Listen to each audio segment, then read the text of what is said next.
Human design helps you make decisions as yourself. At the core of human design is how do we make decisions? The premise is that we've been making decisions with our mind since we developed our mind in order to strategize, to survive. Roughly 90,000 years ago, humanity developed language. There was a mutation with the dropping of the larynx that changed the way we could vocalize sounds, and now we have language. And as we developed language, we developed a sophisticated thought that allowed us to reflect and to strategize and to come up with ways of making decisions that would optimize our survival. But we have continued to evolve and we've continued to change, and this mental decision making is no longer necessary. In fact, we now have a well-developed bodily intelligence which is able to essentially make decisions without using the mind. And it's a mechanical thing where your body will just naturally act in a certain way. It will naturally behave in a certain way. And so there are all these different types of people that have different kinds of bodily intelligence, and this is what human design is about. Human design is a mystical system. It's a mystical revelation. In some ways, it's an end-time knowledge, which is not to say that we're in the last days, but there have been so many mystical systems throughout history, from astrology to, I Ching to all these various tarot reading and Kabbalah and all these different systems. And human design is kind of our most recent revelation of how these things work together. It's a synthesis, but it's not the work of a person who came up with it by mental effort. It was more like a psychedelic experience. It was an experience that revealed this knowledge. And the idea behind human design is that there are different types that have different forms of bodily intelligence. So now we are essentially in a place where we can trust our bodily intelligence to make decisions. I am a generator. I have a certain kind of bodily intelligence called sacral authority, which means that there's a part of me that is going to respond using sounds, and I can trust these sounds. So you ask me, do you like this? Uh-huh. Do you like that? Uh-uh. Do you want to do this? Uh-huh. I can make these sounds, or I might go, yeah, who has the energy for that? Or, like I'm interested in that. Maybe I do have the energy for that. Do you want to go to the movie? Yeah, that sounds great. That means I don't. That means I don't have the energy for it because my tone of voice, the sounds I'm making, are not correct.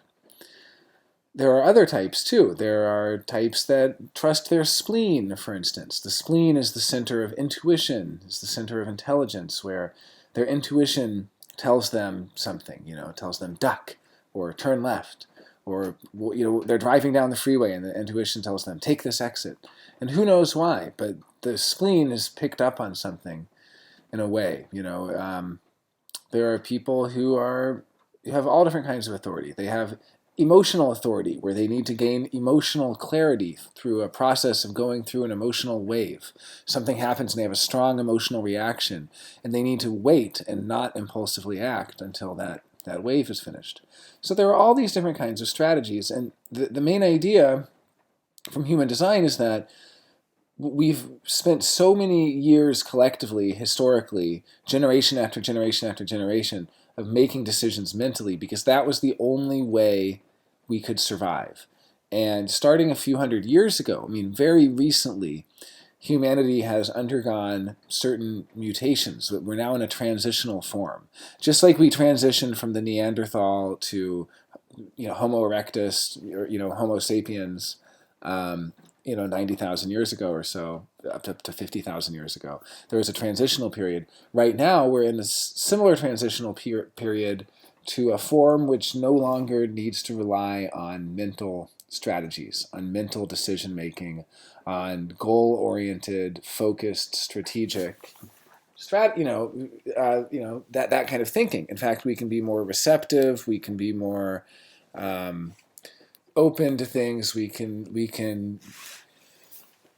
in this transition to a different way of living and a different way of being. And part of that is towards trusting the form, the body itself, to guide us and to make decisions. And it's a collective deconditioning process from thousands and thousands of years of tribalism, which has conditioned us to behave in certain ways. So it's really about becoming yourself, becoming an individual, becoming who you really are. So none of this is supposed to be limiting. None of this is supposed to be, oh, I'm this type, therefore I'm limited in this and this and this way. I mean, yeah, I guess it might show certain limitations in one sense, but what it's really about is to be able to make decisions as yourself, to be yourself, and to be able to differentiate as yourself, so that ultimately, you're breaking free from anything that would restrict you in certain habitual defense mechanisms and habits and so on. Okay, so to start with, if you look at your chart's called a body graph. And the body graph has 9 centers. And each one of these centers is a different aspect of ourselves. If it's... Okay. So looking at your body graph, you'll see there are 9 centers. And in your case, these are all undefined. That means they're open, they're receptive. If you look at the body graphs of different people, you'll see so much variety. Some people have certain centers defined and undefined, and there's what are called activations of the gates. You'll see these numbers all over the body graph. And so each of the 9 centers is an aspect of yourself, and when it's defined, it's going to be colored in the body graph. And this has to do with how the activations work. If you have an activation in a gate in one center and it connects to an activation in a gate in another center, that's called a channel, and that defines the centers. So in your case, they're all undefined. This is a rare configuration. Around 1 in 100 people have all centers undefined. And when all centers are undefined, you're very open. You're open to others. You're open to how you take them in. You're receptive to them. And the real dilemma happens if you identify with these aspects as yourself. For instance, you have an open solar plexus. This is the emotional center. It's the triangle on the right side of the chart. Well, when you have an open solar plexus and you're around somebody who's happy, you're going to be even happier. You're going to take all that in and amplify it, and you'll be happier than them. But then when they're sad, you'll go even lower down in that sadness of that wave. So it's very receptive to others' emotional states. You have, all of your centers are undefined. So your undefined root is going to be very receptive to pressure from others. The root center has to do with adrenaline and how we take in others, and when it's undefined, how we take in their pressures, how they can pressure us to hurry up or be faster, or, the sacral center, when it's undefined, is going to take in others' motivation or impulse or commitment. So if they go, ooh, I really want to do this, well, you might want to do it even more. It's going to be amplifying that. And the spleen is going to amplify others' fears and all of these things. So I'll go through them, one by one, but the overview here is that when you have these open centers, you're going to essentially be amplifying from others. You're going to be taking them in. You're going to be very, the potential is to be very wise about others, about other people, to be very wise about other people's emotional states, about who's in a hurry and who isn't, about, who's afraid and who isn't afraid, all of these things. So when you have all of the centers undefined, it makes you a reflector. Your type is the reflector. And the reflector, again, is only 1% of the population. Some interesting things about reflectors. It's very unique. Each type is unique, but the reflectors have certain things you have to know about how this works. The reflector they have their own process where they actually are going to be changing in a consistent way over the lunar cycle. So as the moon goes through its cycle, you're going to experience all of the colors of your rainbow, so to speak. Some days you're going to have a lot of energy, other days you're going to have no energy. Some days you'll be very emotional, other days you're not going to be as emotional. Some days you're going to want to talk a lot, other days you're not going to have much to say, and so on. So you kind of get to experience this range of ways of being. The way I think about it is that the reflector, if you could take that lunar cycle, that 28-day cycle, and record them over an entire 28 days and then speed it up so you're seeing that person almost like a flip book, you're seeing that whole 28-day cycle encapsulated. That's who they are, that consistency. But who you are at any one particular moment is going to change, right? You might feel really emotional and then the next day not be. And someone might say, well, who is this person really, that they're so changeable? But there is a consistency. There's something that doesn't change there. And what doesn't change is the consistency of that lunar cycle and the consistency of how it goes through systematically activating the different aspects of your body graph. So the reflector has their own strategy, which is to wait 28 days before making a decision. If you're thinking of taking a job, wait 28 days to decide if that job is good or not. If you're, trying to make a decision of a place to move, any big decision in your life, you need 28 days of being in a state of limbo, basically, being in a state of not being sure and not having drawn conclusions. So one of the most difficult things for the reflector, is to stay in that state of uncertainty, that productive state of confusion even, and to not rush to jump to a conclusion. The projector has a signature, the signature of how it feels to be around a reflector who's really living themselves. The reflector who's living themselves is going to have a signature of surprise, where they're continually surprised at life. And the reflector who's not living as themselves, the reflector who's making mental decisions and who is living the not-self, is going to have a different frequency that they put off, and that's going to be disappointment. They're disappointed that they weren't surprised. They're disappointed that things ended up exactly the way they thought they would. This is the dilemma for the reflector. When you jump to conclusions and when you make decisions preemptively without waiting that 28-day lunar cycle, you'll be disappointed. And so much of the reflector's not-self mental strategy is going to be based around avoiding that disappointment and feeling so disappointed. Disappointment at lack of surprise. That's all it is. Disappointment that the surprise never came. Disappointment that things ended up exactly the way you thought they would. Disappointed that you jumped to a conclusion and that conclusion was correct in the sense that it actually came true in that way. And what happens is if you can stay in that state of not having a conclusion, of not being sure, and of just waiting it out, then you're surprised.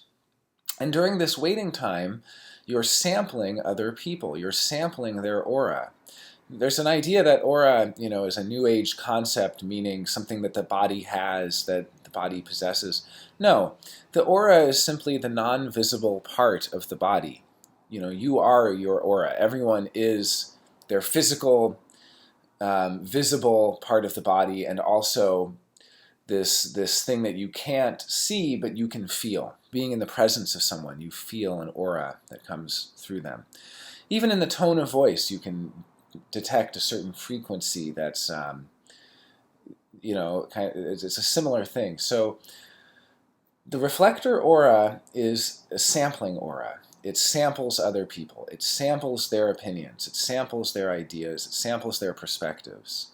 So it's really good for you to actually talk it over and meet with a lot of different people and get all of their different feedback and ideas about decisions in your life. If you're thinking about taking a job, talking to people in your life and putting together what everybody else says so that over that 28 days you're slowly synthesizing your entirety of your experience. So you're essentially going to be sampling and taking in from others, and then you're not trusting any one particular other. You're not trusting anyone else's authority.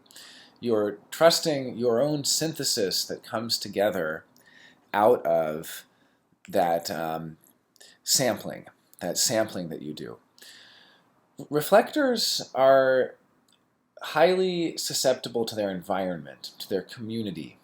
So having community is very important for a reflector, whether they realize it or not, that being a part of a community and being not in the tribal sense. Reflectors are not tribal, so it's not a community that keeps you locked in. I mean, maybe it's even multiple communities and the freedom to move between them.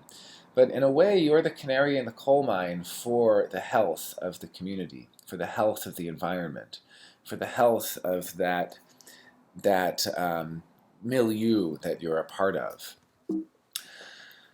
The reflector, it's very, very important that they give themselves enough time to go through all these different ways of being and ways of experiencing the world. It's important that they have enough time sampling other people, but also being alone. In fact, for all types, it's very important to sleep alone. If you sleep in the presence of someone else's aura, you're being conditioned by them. You know, conditioning is so strong. Conditioning means when another person is affecting you, they're impacting you. So someone else is highly emotional, you're being conditioned by their emotional state. Someone else is in a big hurry or pressure, full of adrenaline, and you're being conditioned to hurry up. You know, each of these centers is going to be open to the conditioning from other people. So when they're all open like this, you can imagine how important it is to disconnect. And I've heard from reflectors that they have a special affinity with nature, with animals, and with children. And I think it's because of the purity of the aura. Children often have a much more pure aura. That frequency is very helpful for the reflector. There's some interesting things about reflectors. They're very in demand. You know, I mean, being only 1 in 100. People can pull at you, and they might want you to be there for them, because the reflector is able to be a mirror to other people in the sense that the other person is going to experience certain things about themselves. You know, it's going to be hard for them to keep secrets in a way, or it's going to be hard for them to be fake, because the reflector is going to show them something that, one of the most common things I've heard is that if you spend a long amount of time with a reflector and you have a one-on-one conversation with them, you'll end up crying. The reflector isn't crying, it's the person they're talking to. You know, it's this cathartic thing that it gets the person you're talking to out of themselves, or it gets them to see themselves in a different way. And so it's so crucial to be in this state of openness, not having made a decision. You know, do you want this job? Well, I got to think about it and get back to you. And a month later, if the job is still available, and if you come to clarity about it and you want it, then it's correct for you. And this is the thing. You might think, well, how is this possible? Life moves so fast. Well, this is the dilemma. The reflector is not designed to move quickly in the moment like that. So the correct job for you, they will wait. You'll have a month to think about it. Or maybe the job isn't ready yet, but they say, okay, in a month, there may be this job opening. And so then you have a month to come up with whether you want to be in that or not. There's also no guarantee it'll only take a single lunar cycle. I mean, it typically will take a single lunar cycle, that's the minimum. But if there's no clarity after that lunar cycle, it might take a second or a third or a fourth. It's really about realizing that the reflector is going to be correct when they are able to synthesize all of the different perspectives and ways of feeling and being and experiencing that come through time. So the reflector is here to experience things over time and to be in that state of not having a conclusion. And then they get surprised. And when they come up with that conclusion, they're going to be disappointed. So it's simple, but it's not easy. It's simple in that you just have to wait. You have to wait and allow that clarity to emerge, that synthesis to emerge, through sampling different perspectives and, in a way, even journaling how you feel. It's so important for reflectors to journal, to take note of how they feel over time, of how their experience changes over time, and to realize that And on any given day, you're going to be in a certain state of this 28-day cycle. But it's only once that whole cycle is completed that you've fully digested that information, and then you're prepared to make a decision. And you're prepared to make a decision that aligns you correctly with your correct trajectory in life, that brings you to the right places, the right people. Reflectors have an undefined G center. That's the diamond in the middle. The G center gives us direction. It gives us trajectory, which way we're going. And the thing is, when it's undefined, it's so open to being misguided, to being misled by others. And it's so, so important. The two most important things are the people in your life and the physical environment where you are. Those are the two most important things. And they go hand in hand because in the right environment, you're going to meet the right people. And likewise, the right people are going to take you to the right environment.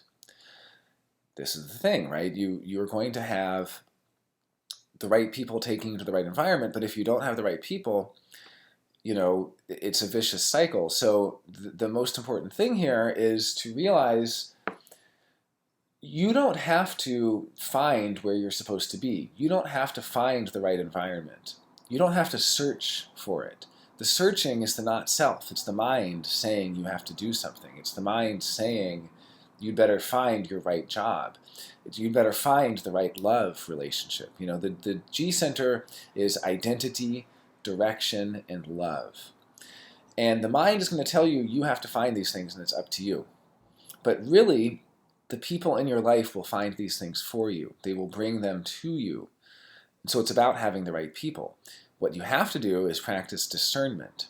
So you might have a close friend or a family member or someone you're very close to, and you start to notice the kinds of places they take you. And if they take you to places where you're physically uncomfortable, where you don't feel good, where you feel, ill, or, places where just the frequency is wrong. You just don't feel good in that place. Well, it's sad to say, but that person is not the right person for you. And if you continue to spend time with them, they're going to be conditioning you in an incorrect way, and they're going to be taking you to the wrong places, and you're going to meet more of the wrong people in those wrong places. And those wrong people will take you to more wrong places, and so on and so on. So it's very important to notice how you feel. I mean, this is at all levels. How do you feel in that particular country? How do you feel in that state? How do you feel in that city or that countryside or that particular area? How do you feel in that room? How do you feel in that chair? You should be sitting in the chair that's most comfortable to you. It's very important to notice where you are and aren't comfortable, and to notice who takes you to places where you're comfortable or not.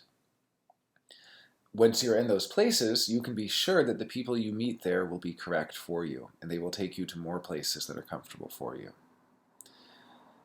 But the mind is going to get in the way, because when you're really trying to make decisions following this way of being true to your own process, the mind is going to be getting in the way.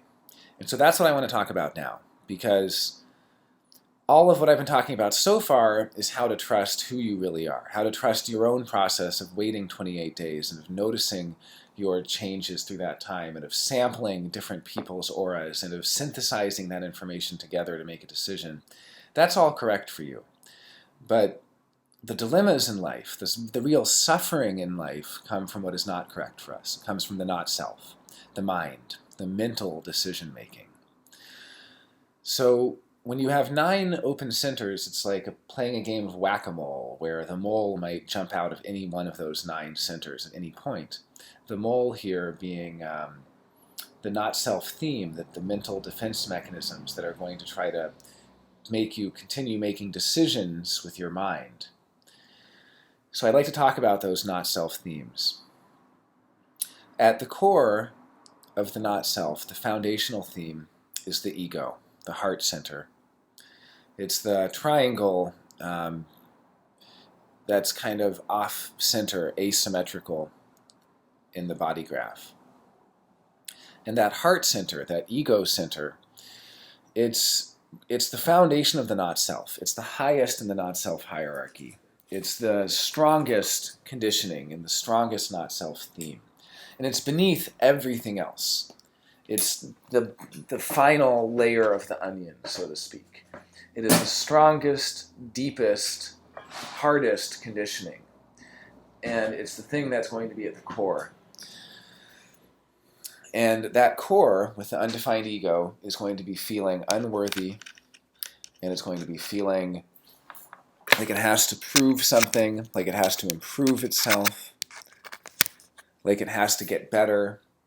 It's going to be craving love, craving admiration, craving respect, validation, approval. It's wanting to prove that it's worthwhile, wanting to prove that it's worthy of life, and wanting to be worthy, feeling unworthy, and wanting to improve itself so that it becomes worthy. Why is everyone being so kind to me? Why do you love me? Why is everyone, and it's funny because it can feel undeserving in both ways. It's very touchy. It can feel undeserving in the sense that I am just a nobody. People are too kind to me. I don't deserve their kindness. But it can also feel people are betraying me and they're mean to me and they don't treat me well. I deserve better than this. So it simultaneously feels like it deserves better, and it's touchy and it's amplifying that ego energy from others. It's not competitive in itself, but it becomes competitive when it's around someone else and it defines that ego. It's an interesting thing because it can simultaneously be saying, I am a trustworthy person, but also feeling like it can't trust itself. So there's these interesting dilemmas around the ego, but the ego is going to have to do with how you feel about yourself, how do you feel like you're a good person? Do you feel, these are just the core ego issues. And it's also what gets broken in heartbreak. The ego is also called the heart. It's an interesting point here. When you're heartbroken, is also a huge wound to the ego. When someone tells you you're wrong or they don't approve of you, here's the 4 worst things you can say to someone with an undefined ego. I don't trust you. You don't have the stamina. You don't have the guts. You don't have the nerve. And the trust can also be about the capacity. Like, you don't have the capacity. These are terrible things to say to someone with an undefined ego because it's going to hurt so much this as long as they're identifying with someone who, I want to improve myself, I want to be trustworthy, I want to be loyal, I want to keep my promises. The ego is the center of willpower, so I want to be able to exert my willpower. Someone with an undefined ego tries to quit smoking, and they try to exert all this willpower, and then they can't. And then they feel like a terrible person. They feel like there's something wrong with them. What's wrong with me that I don't have the willpower to do this?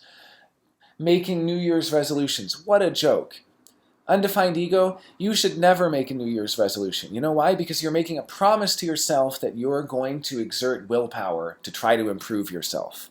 Well, guess what? You have nothing to prove. There's nothing to improve. You're designed perfectly the way you are. Perfectly. Perfectly. There's nothing to change.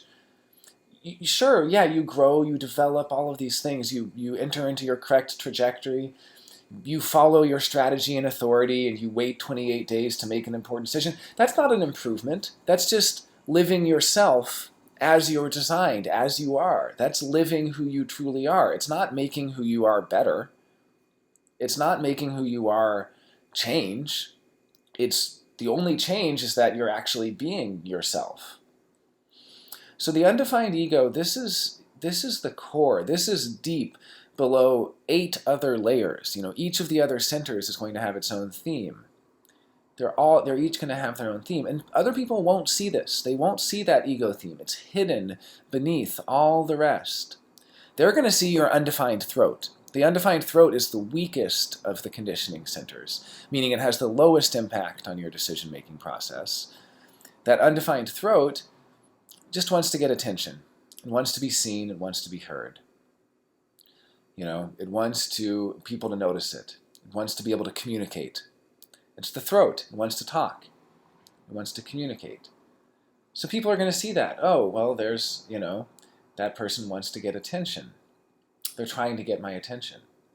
Either through being auspiciously silent, conspicuously silent, or through being, talking too much, or through anything, through manners of dress or ways of looking, or trying to be different and unique and trying to stand out. That's the throat. There's someone who wants to stand out. They want to be different. They don't want to be one of the crowd.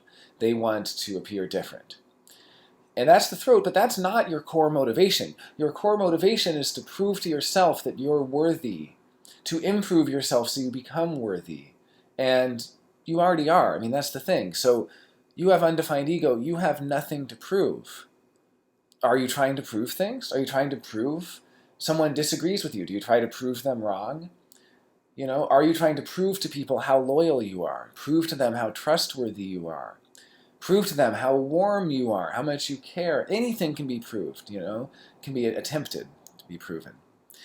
And looking at your particular configuration, you have 3 completely open channels. That 4521 channel is completely open. The 4521 is open, 2551 is open, and 4037 are open. Well, when you have an open channel, you have denial and blame. So here's the theme, not of, wow, I have a problem, why am I not trustworthy? It's, no, I'm trustworthy. It's everybody else you can't trust. And it gets really twisted because it's like, I don't have a problem trusting people. Everyone else has a problem trusting people. And I'm trustworthy. It's they who aren't trustworthy. You can see how twisted this becomes. You can simultaneously hold the opinion that you're trustworthy and that you don't have a problem trusting others. But they're the ones who aren't trustworthy. They're not loyal. They break their promises. They betray. Never make a promise. Never make a promise. You have undefined ego. You're never supposed to make a promise. The moment you make a promise, you burden yourself. You're burdening your heart. It puts physical stress on the heart. Why do you think heart failure is such a common thing? Well, 65% of humanity has an undefined ego. You're not alone. 65% of the people out there, deep down, are going to have a dilemma around their self-worth. And they're going to be promising, proving, doing everything they can to prove, exerting all this willpower that they don't have. Guess what? You have inconsistent willpower. It's okay. 65% of people have inconsistent access to their willpower. So the most powerful, important thing you can do to really regain that power to be yourself, to the personal empowerment, not power over others, but this personal empowerment to really be yourself, don't make promises. Don't bargain. Oh, I'll do this for you if you do that for me. Don't even say I will if you can help it. You're not here to promise. You're not here to prove things, to improve things. It's like, asking yourself, do I feel like I have something to prove right now? But I don't. With undefined ego, you don't. You don't have to prove. Some people do. People that have defined ego, yeah, they have to prove. People are going to make them prove things. Life is going to make them prove. They have to exert their willpower because they have it. It's like a natural law. But you can watch. This is the freedom that comes is realizing you get this tremendous wisdom when you don't identify any longer and you're able to just watch. You're able to just see it working. You're able to see and experience that feeling welling up inside of you. I have to prove this person. I'm trying to prove something to them. I'm trying to convince them. You don't have to convince them. You don't have to sell yourself to them. In fact, gate 26, that's all about selling yourself. Well, you have gate 44 pointing at it. When you have a gate pointing at one that you don't have, oftentimes you feel like something's lacking. You might feel like you're really bad at selling yourself. You might feel like it's the hardest thing for you to get up in front of an audience and, really sell to them.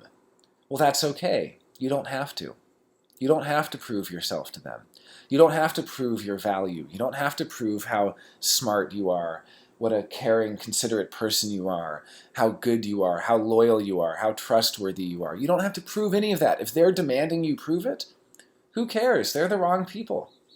They're the wrong people because the right person is going to appreciate you for who you are without holding you to some impossible standard of trying to keep your promises, having to be loyal, of having to enter into a bargain with them. You're not here to bargain. You're not here to compromise in that way. The next strongest not self-conditioning center is the solar plexus. The solar plexus is the emotional center. And as I said before, it's going to amplify others' emotions. When they're high, you're going to be higher. When they're low, you're going to be lower. But you don't have to. This is only when you don't notice it happening. When you notice it, you're able to watch it happen. You're able to let it flow through you and experience it without identifying with it.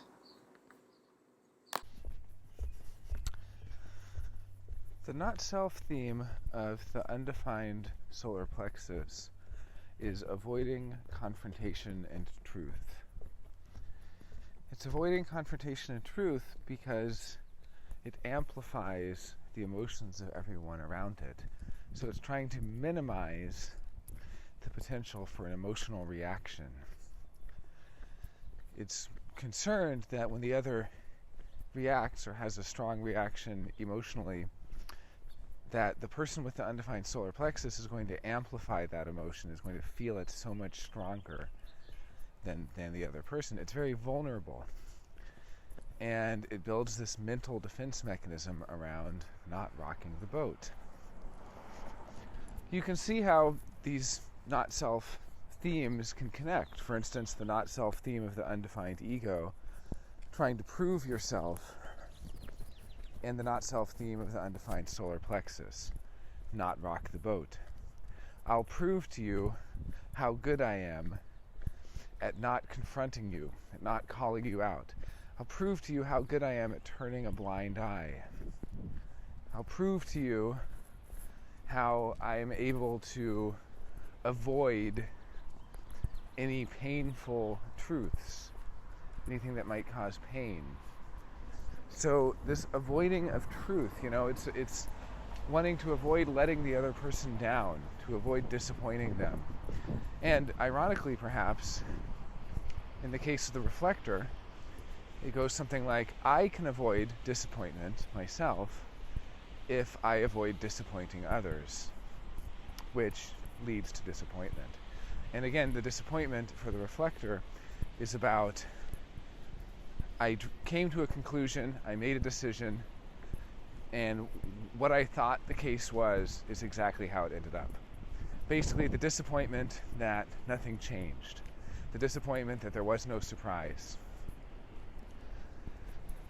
The undefined solar plexus wants to keep people at arm's length. It wants to keep them from seeing the real you because it doesn't think they can handle the real you.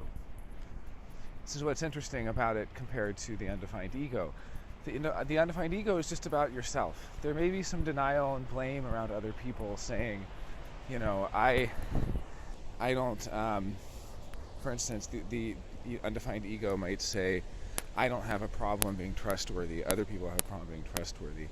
But it's not about them in the same way that the solar plexus is. The solar plexus is actually looking out at other people and giving you information about them. It's an awareness center. So what happens with the not-self when we're making decisions with our mind is that the mind is so busy making decisions, it can't see other people accurately. It distorts. It's like amplification to the point of distortion. So it's going to distort the way it sees other people. And in this distorted view of other people, they can't handle the truth. They can't handle the confrontation.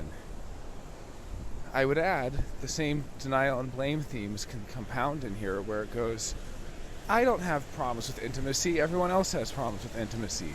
I don't have problems showing people the real me. Nobody else shows me the real them. And so on. There are so many fears in the awareness center. There's 3 awareness centers, the spleen, the solar plexus, and the ajna. And they're all full of fear. In the solar plexus, we have the fear that if I really open myself up to someone and connect with them, that fate will intervene and pull us apart. That I'll be forced apart by fate. Or we have the fear that if I really open up to that person, that they won't like what they see, that I'll be inadequate in some way, There's the fear of tradition, both the fear of becoming traditional yourself and also the fear of standing up to tradition. There's the fear of silent treatment, or the fear of silence, where if you say the wrong thing, you will be iced out. You won't have any attention or any, and these all tie in. So, someone's going to ignore me and they won't approve of me if I say the wrong thing. Therefore, I should walk on eggshells around them. That's how the mental strategy of the not self, solar plexus, when it's undefined, that's how that strategy goes. And again, the point of human design is to trust your true strategy. As a reflector, you're a lunar being. Everyone else is solar. It's a solar world out there. But you're lunar. Your goddess is the moon, you could say, poetically. And being a lunar being, you are tied to the movements of the moon. And when you follow your strategy, which is to wait 28 days to allow those lunar cycles, when you follow your lunar authority, you're aligned correctly on your trajectory in life, which takes you to the places you need to go. You meet the people you need to meet. You see the things you need to see. So that is the goal of human design. But what's pulling you away from that is the undefined ego saying, but if I make that decision, what will they think of me? Or the undefined solar plexus, which says, I can't let them see that I actually have this other opinion, that I want to do something else. Basically, I can't disappoint them. I can't let them down. Because if I do, I'm going to be disappointed. All of these themes are going to link to trying to avoid disappointment. And the fantasy is, if I prove how worthy I am, if I prove how trustworthy, if I prove what a good person I am, how loyal, if I keep my promises, I can avoid disappointment. If I don't confront them with painful truths, if I keep them at arm's length, I can avoid disappointment. It's the thing about the solar plexus, it's keeping everyone else at arm's length because you don't think they can handle the real you. You don't think they can handle the uncensored, unabashed you. Well, this is a distortion, and you'll see people more accurately. It's a homogenization more than anything. It's seeing everybody as one group. And sure, it's true, some people won't be able to handle you.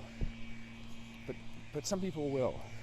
And they're not getting your unfiltered, true, authentic way of being if you're concerned about rocking the boat, if you're concerned about hurting their feelings, about offending them. The undefined centers get covered over with these defense mechanisms. So the undefined ego has no willpower of its own, really, or no consistent willpower. So it's going to get covered over with a strategy that says, I'll prove to you how much willpower I have. The undefined solar plexus doesn't have its own emotional content in the same way, or consistent emotional wave. So it's going to cover over also. And it's typically covered over with a warm way of being. But it's wired cold. With undefined solar plexus, you are wired cold. That means you're designed to be neutral, to be flat, to be calm, to be still. And what might appear, or might even be, unemotional. And yet, the undefined solar plexus is going to be highly emotional when it's taking in and amplifying others' emotional states. In fact, it might even do this more the less they express them. What's interesting, there's a correct way for people who are emotional to express their emotional wave. And that correct way is to express it on its own pace, in its own timing, neither rushing it, nor trying to slow it down, or fight against it, or push it back. What happens is, you have a vast, vast not-self world out there, where you have all these people who are emotionally defined. They're emotional people, and they're on an emotional wave. And their emotional wave makes them feel sad, or it makes them feel bored, or it makes them feel something that they don't like. And instead of allowing that feeling to go out, they just fight it back and they hold it in, and it bottles up inside and calcifies. And pretty soon, they come across emotionally flat. But inside, they have this turmoil. Well, you pick up on that. It feels like choking. It feels like suffocating. You know, in those cases, if that person would just cry, you could breathe a sigh of relief. You would be so relieved that they would have let out that pent-up, built-up, angsty, emotional feeling that they're not expressing. So repressed emotional states in others are felt even stronger by someone with an undefined solar plexus like yourself. On the other hand, of the opposite extreme, there are people who will express their emotional state instantly. These are people who have defined solar plexus, but they're impulsively acting out of the high or the low points of their wave. They're not waiting for clarity. So they're happy and they're just exuberantly expressing that happiness. Or they're sad and they're, expressing that. And in those cases, a very direct, impulsive expression that doesn't come out of a place of clarity, you're also going to amplify that. So it's interesting. It's, the thing that's going to allow you to experience emotions in the most correct way is going to be being around the right people, where they themselves are experiencing their own emotional state in a way that they're neither rushing it nor fighting it back. And they need us. I have undefined solar plexus too.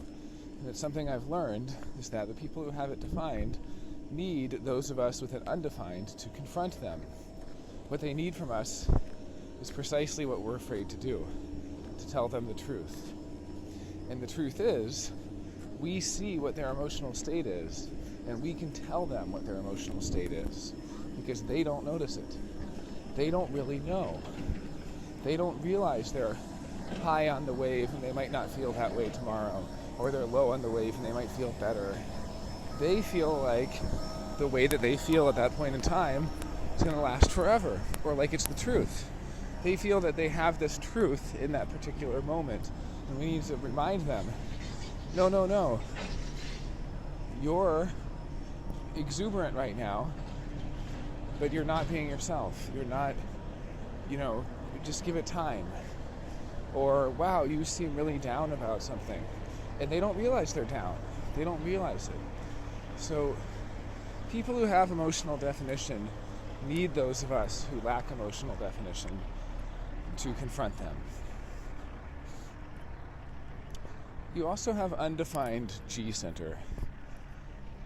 The G center, as I mentioned before, is the center of direction, of love.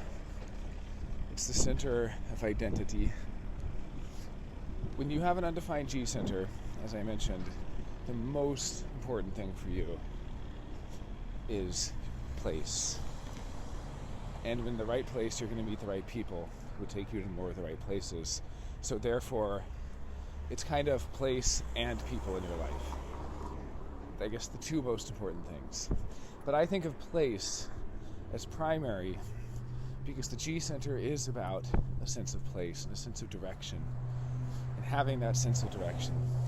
And the not self theme of the G center is searching for identity, searching for direction, searching for love, always searching and feeling so lost.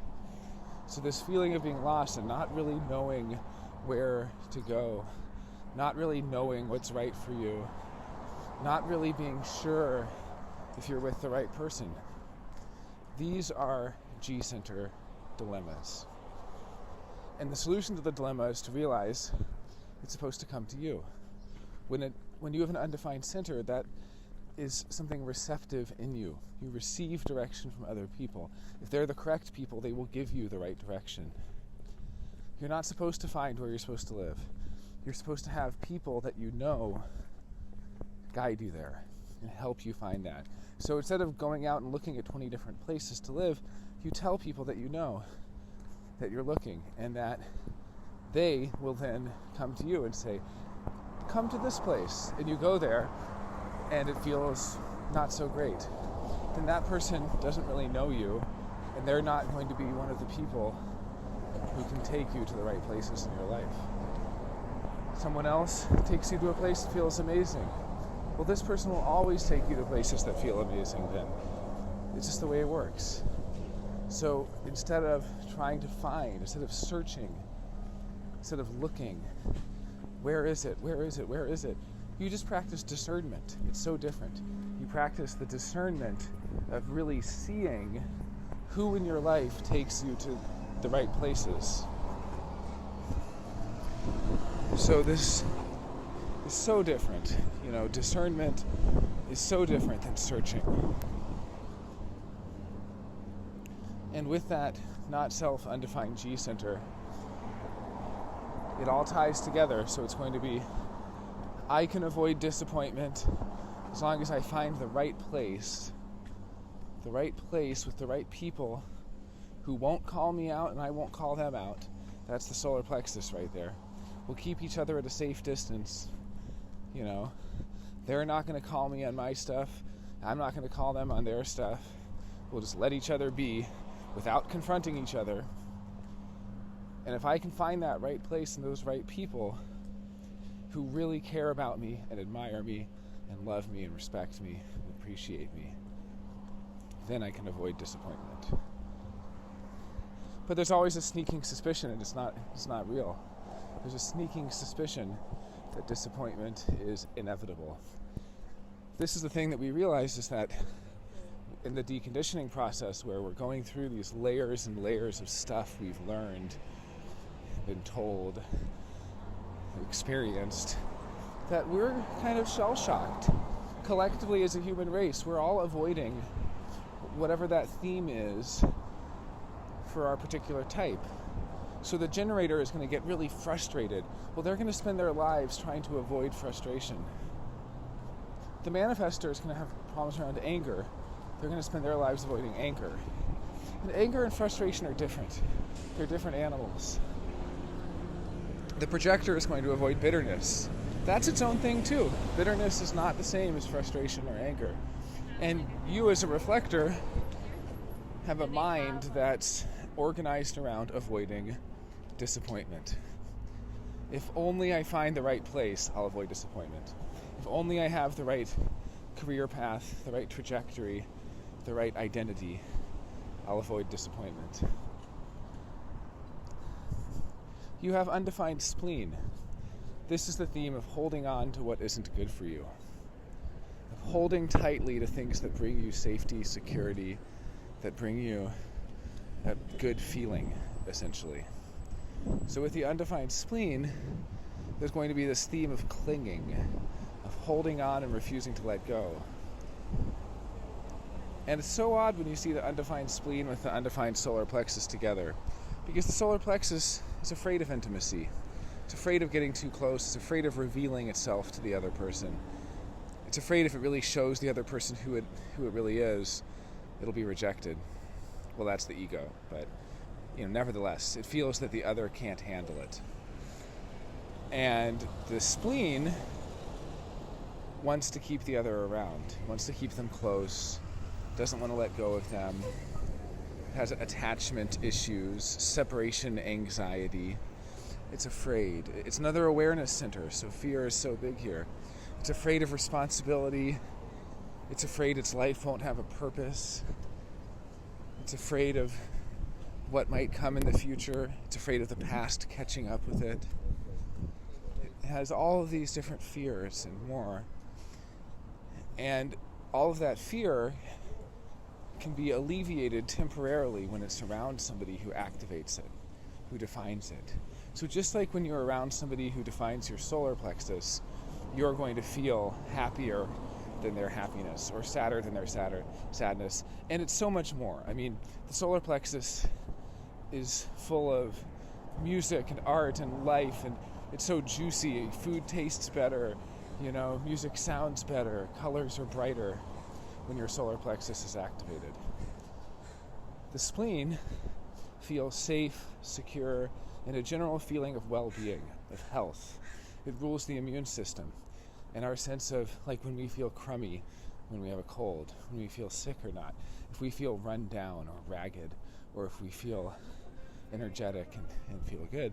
And so when that spleen is defined, you're going to feel good, and you're not going to want to let go of people who do that for you. So there'll be certain people in your life who make you feel really good to be around. You just get a warm feeling in their presence, and you're going to want to hold on to those people, whether it's good or not. So the thing to realize is that you can let go. You know, the mind is saying, don't let go or you'll be disappointed. Don't let go, hold on, keep them close, but also don't let them see who you really are. And keep looking till you find the right person. You know, that's that G center. Keep looking and you'll find the right person that'll let you hold on tightly to them and won't leave you. And then you can avoid disappointment. That's what the mind says, but it's not true. It's not true. The only way to really avoid disappointment is by living your strategy and authority. You will be surprised if you wait 28 days to make a decision and you notice and journal and see how you go through a process, and how even though at one point in that process you may have something that you know is true, at another point in that process you have a completely different perspective on that. Each of the undefined centers is trying to do the thing that others are supposed to do for it. So the ego is trying to prove itself. It's here to be proven to. Others are supposed to prove to it, not it trying to prove to them. The solar plexus, the undefined solar plexus. You know, as I mentioned, the solar plexus rules over, it, you know, describes those aspects of our life that are full of spice, that we savor, that are full of juiciness. It's sexuality, and it's romance, and it's affection, and all of these things. Well, with the undefined solar plexus, you can go through your life making these promises to others. I'll give you excitement. I'll give you pleasure. I'll give you all these things. Well, they're not yours to give. You're actually here to receive those things.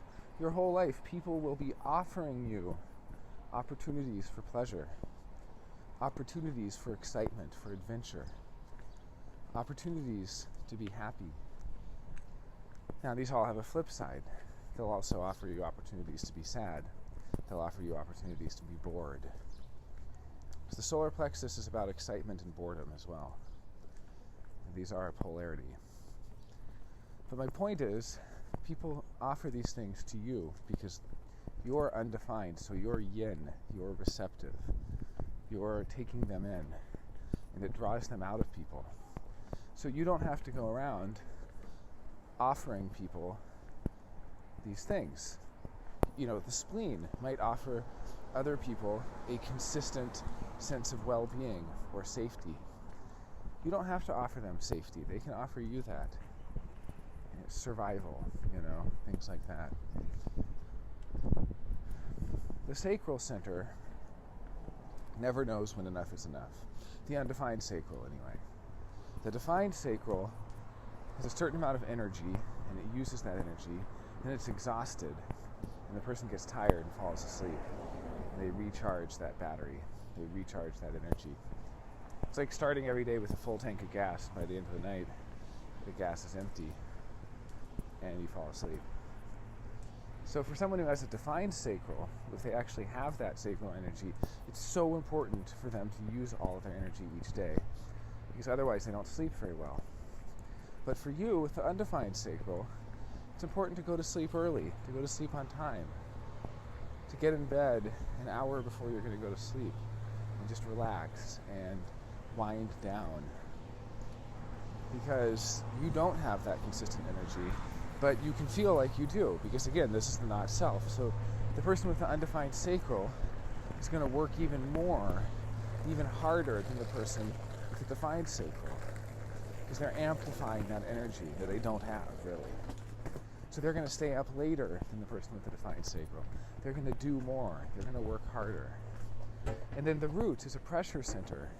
The root is all about being in a hurry. Be free of that pressure.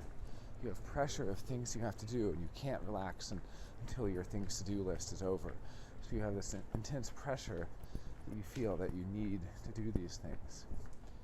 Well, you combine these and you have someone who's always in a hurry to work harder than everyone else.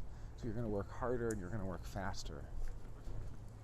And you're going to do that to prove to them how good you are, to prove you're a good worker. And because you don't want to step on their toes, you don't want to be a nail that stands out so you're the first one to get hit. You know, it's wanting to make sure you don't rock the boat, sweeping things under the rug. So that sacral with that root, the sacral question to ask yourself is, do I know when enough is enough? Is it enough? Do I know when enough is enough? Have I been here long enough? Have I done this long enough? Have I, if I worked hard enough? Have I done enough for the day? And with the root, it's going to be about, am I always in a hurry to be free from pressure? And can I let go of that pressure or notice the pressure, but not identify with it and not feel the need that you have to do something with it, that you have to be free of it, that you can't relax until you get the things done that you need to get done. Because there's always more to do. But with the undefined the undefined root, it's going to feel like it has to get everything done before it can relax. And you combine this with the others, you synthesize it together, and you have, I'm going to prove to you how good I am at getting things done, at working for you. With that solar plexus, if I can prove to you how good I am at working for you, you'll give me pleasure and satisfaction, and you won't get too close to me. You won't, confront me. You won't call me out on my stuff. There's always a little bit of a bargain with the undefined solar plexus. If I do all this for you, your side of the bargain is not to confront me with painful truths about myself. Then we have the throat, as mentioned before, trying to get attention, wanting others to pay attention to it, doesn't like being ignored, feels unheard, feels like nobody's listening to it, like nobody's paying attention. Then we have the undefined ajna, trying to be certain, or pretending to be certain. Ask yourself, am I trying to be certain? Am I pretending to be certain about things I'm not sure about? And finally, the head, the undefined head, which has a theme of trying to be free of pressure as well. But in this case, it is mental pressure. It's the pressure of the mind that is essentially trying to answer questions, trying to be free from doubt, trying to solve the mysteries, trying to be free from confusion. That's what it's trying to do. And it thinks, as long as I think about something really hard, I can be free from that pressure. But does it really matter? That's the question with the undefined head. Am I thinking about things that don't matter? Am I pretending to be certain about things that don't really matter? Am I thinking about things that don't matter as a way of proving to others how good I am at helping them to solve their problems, to answer their questions?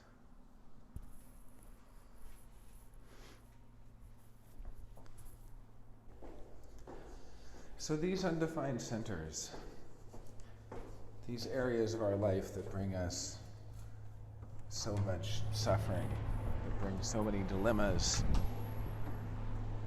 they also are potentially the source of our greatest wisdom. And this wisdom is not something abstract, it's quite practical. It's wisdom in the sense that you will actually be able to use these centers to see the other so clearly when the centers are no longer amplifying, when they're no longer chiming in to make decisions. The not self decision-making process with 9 undefined centers is going to go something like this. You have a decision to make, and then you think, it's like 9 different criteria that all fire in a split second. Is this going to give me direction? Is this going to make me feel good? Is this going to give me, is it going to help me improve myself? Or is it going to give me admiration or love or respect? And ultimately, beyond all of these different variants of not self-strategy decision-making, it's going to come around to, is this going to help me avoid disappointment? Can I avoid disappointment if I do this?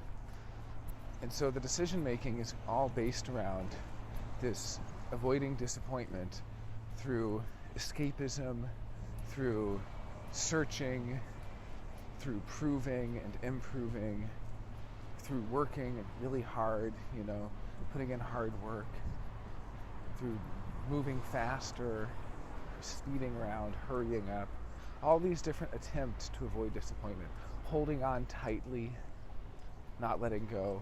If only I don't let go, I can avoid disappointment. But these are also our greatest sources of wisdom.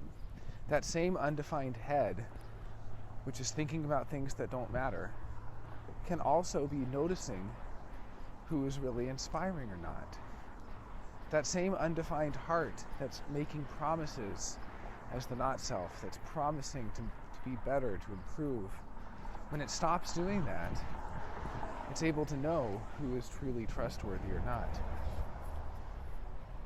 That same solar plexus that's emotionally amplifying and going on these emotional waves, when it becomes calm and still, it's able to know the emotional states of others and to know who's putting out a clean frequency, who's putting out a clean emotional wave that feels good to be taken in. That undefined spleen develops the wisdom to see, has the wisdom to see who is healthy and who isn't, who's safe and who's reckless.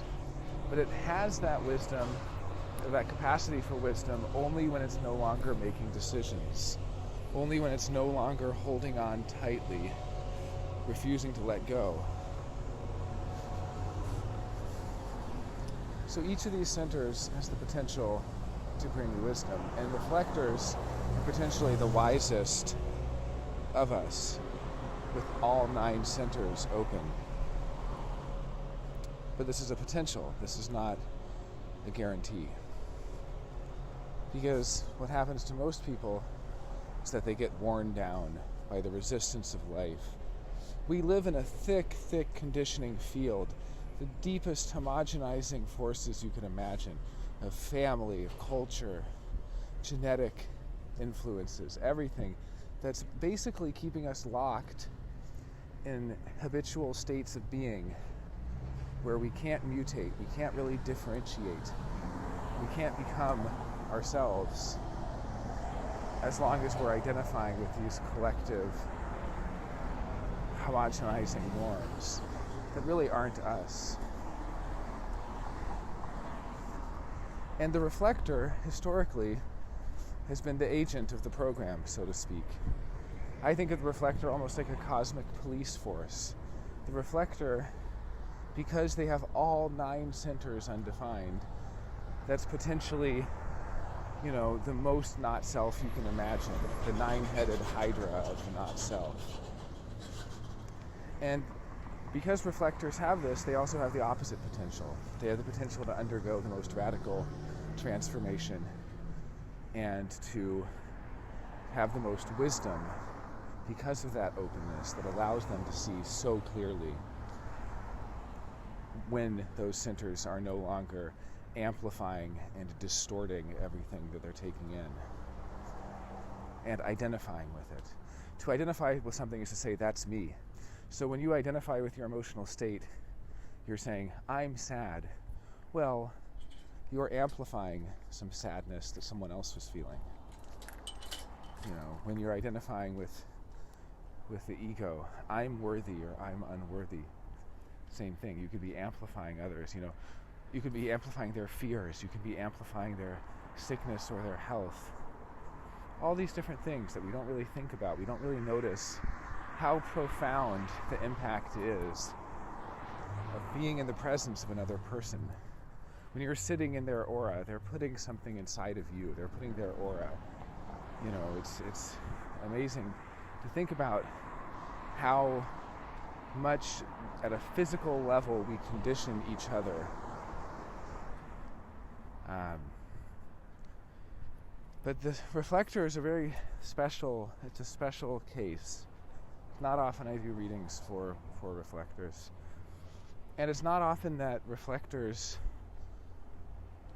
well, I shouldn't say that, but what I was going to say is something like, one reflector getting into human design is worth 100 generators, because the generator is kind of like the worker bee, the slave, the pawn who's just going along, just doing their work.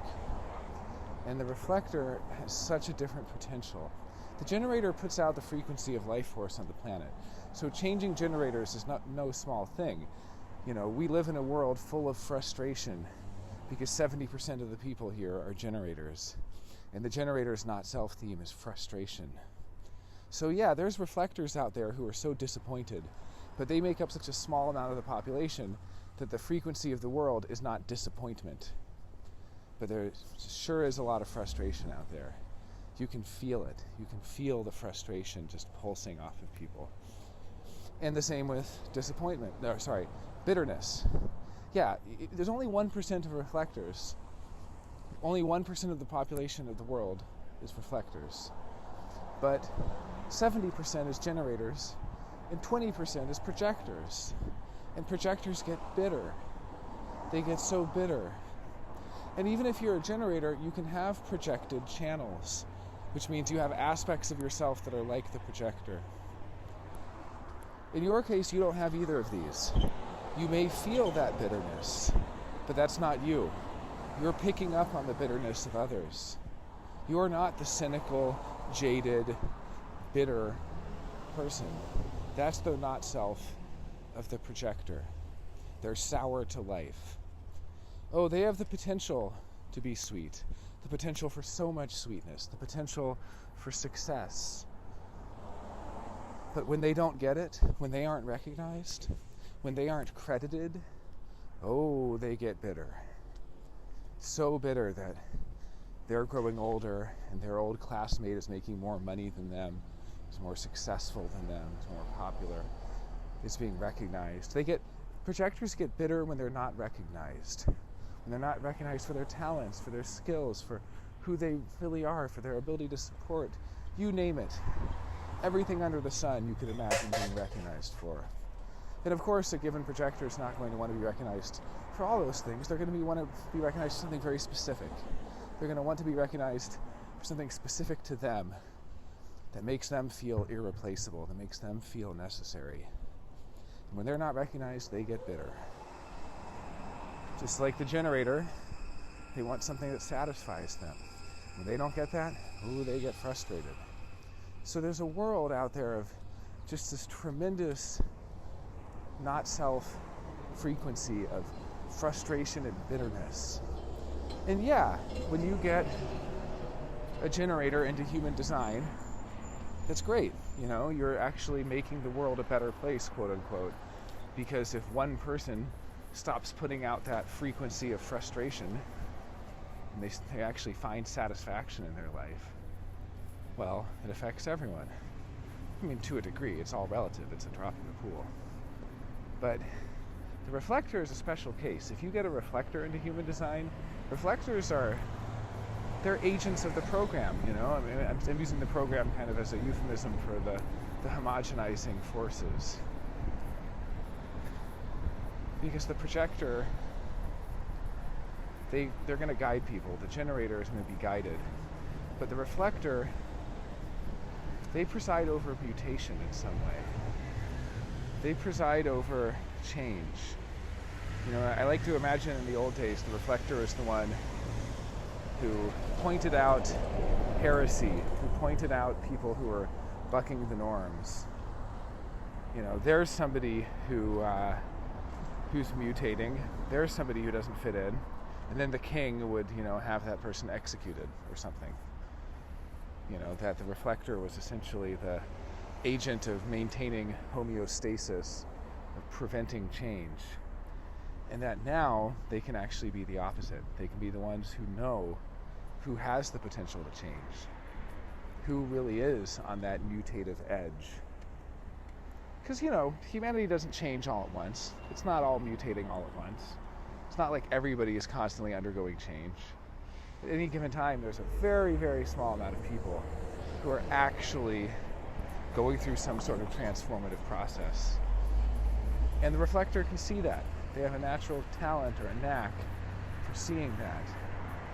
It's just that normally they're sensitive to people who are outside of the domain of normalcy as a way of keeping those people from affecting anyone else, from infecting them even with their contagious mutative ideas, because these kind of things do work in a sort of contagion. But I think the reflector has a very special role. They have a special role for the community, both the personal communities that they're a part of, the global, larger community. The reflector is a very, very important type. The generators are out there to work. The projectors are out there to guide them. The manifestors are kind of being put out to pasture. They used to be the ones who led. They were the pharaohs who led the slave generators to build the pyramids. But the manifestors' time is over. So at this point, they're in a very special place where they get to basically experience life without this obligation that the other types have. But the reflector really is in a special place in the hierarchy, being the rarest type and the type most suited for the whole picture, and the type most suited to understand environment, to understand community, to be able to experience the most different people, to sample them, and also not to be deeply affected by them. Both the projectors and the generators are so impacted by the people in their lives, where if the generator is around somebody and that person's in a bad mood, that generator might have an emotional hangover from spending time with that person. It's like they've absorbed it and they won't let it pass through them. But the reflector has what it's described as a Teflon aura. It's basically nothing sticks to it. You're able to sample someone's frequency when you're with that person and notice that frequency, and then when you're away from them, it's gone. But you've learned something from it. You've gotten some information from it.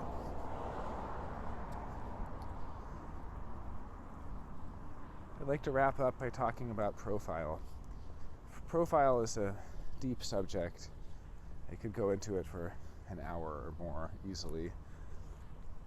But I'll keep it to the overview today, because I am cognizant of the fact that particularly when talking about the not-self themes, there's a lot to digest. In fact, it took me about a year to digest my not-self themes, and I'm probably still in the process at a deeper level I'm not currently aware of. But I mean about a year of just noticing those themes playing out, just noticing and unpacking all the different myriad ways the not-self ego insidiously finds its way into things, or the not-self solar plexus is so afraid of truth, and so on. But profile is at the surface. Profile is it's your costume. It's how you appear to people. It's how you act with them. It's what roles you play for them. What roles you play to the greater collective. What roles you play in tribal connections, like friends and family and intimate connections. What roles you play as an individual for yourself. So the profile has so much to do with you know, the way we've engaged in our world, how we interact with others. It is us in some sense, but it's also who we are in the same sense that you are like an actor playing a part in a play. You know, the profile is the character in the play in some way.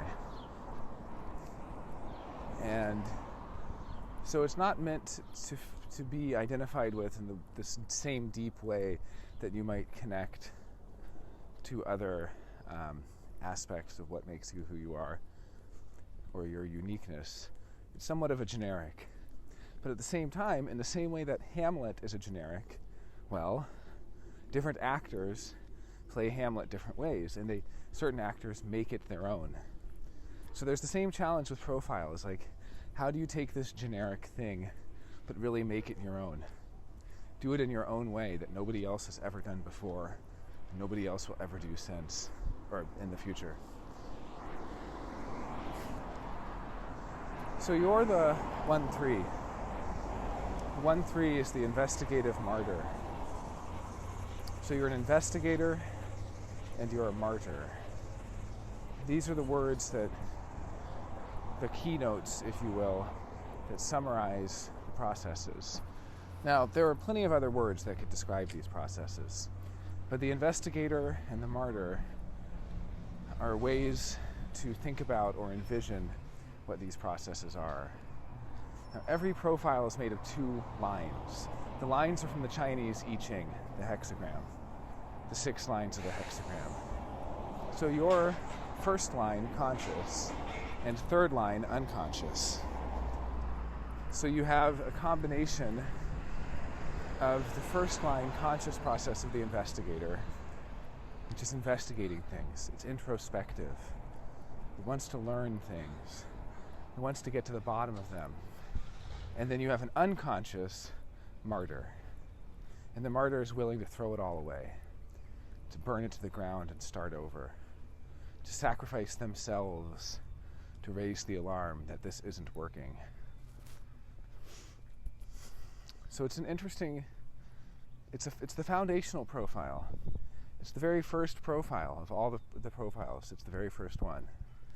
And it's an interesting idea from Chinese philosophy, I suppose, that at the beginning, there's not just order. There's the conflict between order and chaos. Because that first line wants order. You better believe it wants order. It's an authoritarian. It wants control. It wants power. Not power over others, but personal empowerment over itself. And it wants to have that order where it's in control, where it's the expert, where it's the master. You know, or it wants to have an authority that it trusts. It's very introspective, so it knows where it's strong and weak. Not everyone does. Not everybody knows their own strengths and weaknesses. Some people think they're strong in something and they're not. They think they're weak in something and they're not. But the first line is so introspective. It's looking at itself and it's asking itself what these things really are, you know. Sure, we're talking about it, but what is it really? Like, let's get to the foundation of it. Let's get to really understand deeply whatever it is that we want to understand. It's very deep. It goes to the foundation, and it doesn't want to act or to bring anything out into the world or do anything until that foundation is complete. In fact, not even really that interested in bringing it out to the world. It just wants to make sure it has that solid foundation. You know, it's intelligent. The first line is the foundation of intelligence, and it's intelligence based on fear of the unknown. And in that fear of the unknown, it says, I'm afraid that if I don't know something, you know, if I don't really know what this is, then bad things are going to happen, and so I better learn it. And then it gets intelligence. So it's like, I don't know how to do that. I don't know, and so it wants to know how things work. It wants to understand the mechanics behind it, so it has a solid foundation. And in fact, this is how it influences people. The first line influences people in areas where it's an authority. So if you're an expert on something, you're able to really get across to other people about that thing. Not that that's your goal. The first line is pretty self-involved. I don't mean self-absorbed in a narcissistic way. I just mean self-involved. It's involved in what it's interested in. And it's sometimes surprised about other people that are noticing it and watching it and seeing in. Because it's not other-focused. It's focused on what it's learning.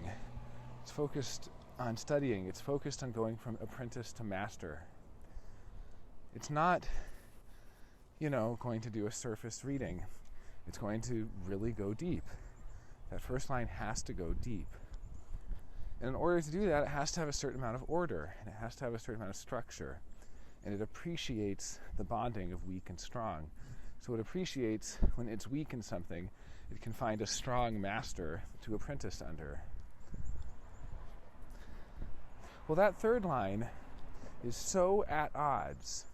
It's an unconscious third line. So the 1-3 is not going to necessarily realize that they have this internal conflict between what they identify with as themselves, the first line process, the learning, the mastery, and the introspection. And they also have this other thing, which is also them, that they might not realize, which is the anarchist, chaotic, that martyr that's ready to burn everything down, that wants to tear down the walls, that wants to cackle with glee when everything goes wrong. The third line is here to make mistakes, plain and simple. That is what it's here to do. It's here to make mistakes. It's not here to find solutions. It's here to find problems. It's here to find what doesn't work. It's not going to be like, oh, that didn't work. Oh, here you go, this works. No, it's just going to stop at that doesn't work. That is what it's here for. And that's okay. We need someone who is really good at breaking things. We need someone who's really good at finding what's inefficient. The third lines, they're the ones who find out the side effects of the drugs. They're the first ones who have the side effects and tell everybody else, wow, if you take this drug, this is the side effect you get. And with that third line body, you're so resilient. You might not realize how resilient you are. You might feel fragile.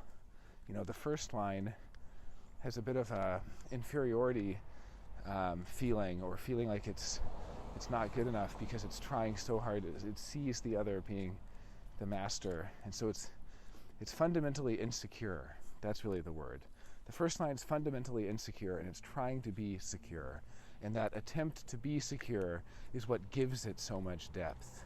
It's what gives it so much expertise as it develops from the apprentice to the master, as it goes through all the steps towards mastery. Some of the other lines don't go through that process. Really none of the others do. The second line can't be bothered to go through the steps to mastery. The third line certainly can't. So there's part of you, this conscious part of you, that's going through these steps, moving from insecurity to security. Then there's this third line unconscious that's resilient as hell, because it's designed to just bump into things, to just bump into them and to break them, and then to pick itself back up. So that third line process is all about finding what doesn't work. It's about making mistakes. And when it's unconscious, you don't really even realize what's going on there. It just seems like some sort of chaos that's appearing out of nowhere. But it's you. It's part of you that you don't notice. And it's an important part. I tell third lines, it's so important for them to share the outcomes of their mistakes. You're going for a run, you smack into a wall. Yeah, I didn't know that wall was there. Jeez. And you get up, and you pick yourself up and climb over the wall and keep going, because you have that third line resilient body, just going to keep going. And you never tell anybody. The next day, somebody else smacks into that same wall. This is a tragedy. This is a shame. This is the only real problem with making mistakes, if you don't tell people. So I always tell third lines, you're here to make mistakes. It's a trial and error process. You're here to go through an evolutionary process of trial and error. It's like a scientist. All science evolves through a third line process. The third line is also so skeptical. I mean, it's so skeptical and pessimistic. And being an unconscious line, you might not realize, the first line is willing to align itself with an authority, with someone who's an expert. So that first line goes, wow, this person seems like an expert. What can I learn from them? They're strong in this area. I'm weak in this area. Therefore, I will align myself. That first line, it's really humble. It knows its place, and it knows that for the optimal survival of the human species, the weak and the strong have to work together. So it's all about bonding weakness to strength. It doesn't make sense for two masters to work together. You need the master and the apprentice. Well, the third line is going to question everything. So that 1-3 might not realize that while they're learning from their master, they're apprenticing under the master, part of them is so skeptical and pessimistic and thinks this will never work. And this person's full of it. I got to see for myself. So it's very scientific. Scientists see for themselves. Scientists don't trust each other's word for it.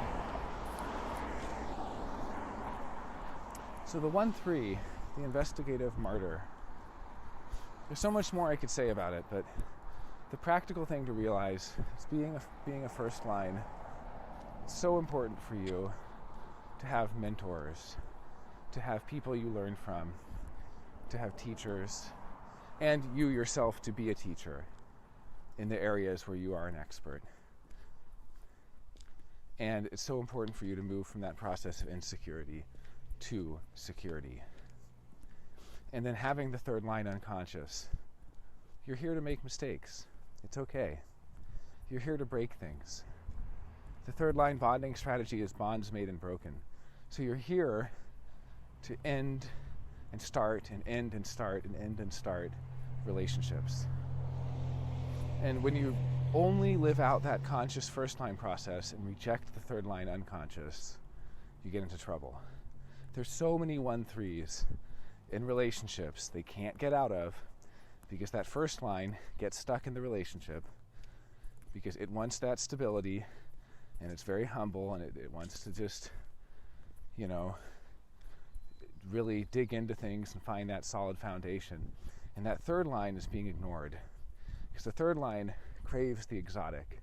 It craves the different. It's drawn to the most different gene pool it can find. And it wants things to be continually living, stopping and starting, breaking and getting back together, all of these things. And in doing that, it's going to make a lot of mistakes, but that's okay, because those mistakes sometimes lead to random evolutions that we couldn't have predicted otherwise. Being a third line, important things happen to you when you just bump into people, sometimes quite physically. Sometimes somebody will literally just walk into you. The third line, they get in accidents. It's one of their things. They make mistakes, they get in accidents. Good thing they're so resilient. All right, I wish you all the best, and I hope you've enjoyed this reading. If you have any questions at all, feel free to get a hold of me. I love talking about this stuff, and I'm honored to have introduced you to this mystical, magical system. All the best.